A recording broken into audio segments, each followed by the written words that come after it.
वो देख रही है जहाँ सिकंदर और अरीशा बैठे हैं ना, वहाँ मुझे और हमजा को बैठना था। अनुषा के साथ सर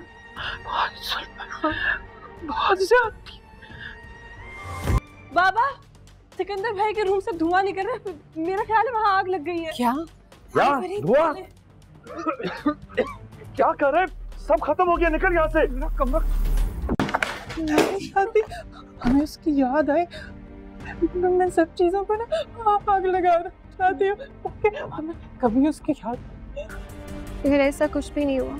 आप भी अच्छी तरह से जानती हैं कि जब कोई चीज़ मेरे दिमाग में आ जाए तो वो मैं करके ही दम देती हूँ। आप चीजें मिटा भी दें, चीजों को भुला भी दें, लेकिन आप उसको कभी नहीं भूल सकती। वो आपके दिल में रहती है, औलाद है आपकी। मेरा दिल चाहता है कि मैं पूरी दुनिया को आग लगा दूं। मेरा घर, मेरे अपने, मेरी जिंदगी, सबको तो आग लग गई है, सब कुछ बर्बादों को।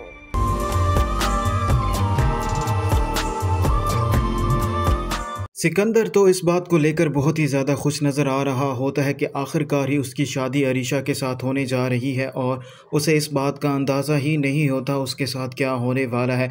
और वहीं दूसरी तरफ अमाया बहुत ज़्यादा गुस्से में होती है क्योंकि उसने अपनी तरफ से पूरी कोशिश की होती है किसी न किसी तरीके से हमज़ा को इस बात पर राज़ी कर ले कि वो भी उसके साथ शादी कर ले, लेकिन ऐसा बिल्कुल भी नहीं होता।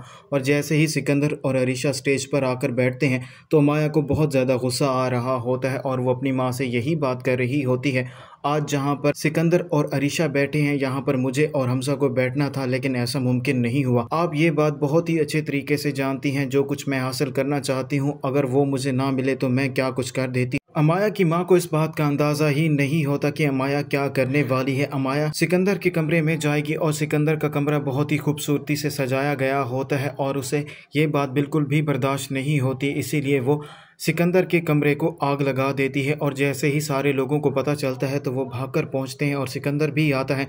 और सिकंदर जैसे ही अपने कमरे को जलता हुआ देखता है वो बहुत ज़्यादा परेशान हो जाता है और अंदर जाने की कोशिश करता है, लेकिन हमज़ा उसे रोक लेता है और हमज़ा उसे यही बात करता है, अब कमरे में जाने का कोई भी फ़ायदा नहीं है, उसमें जो कुछ भी था सब कुछ जलकर राख हो गया है और सिकंदर की खुशी 1 मिनट में गम में तब्दील हो जाएगी।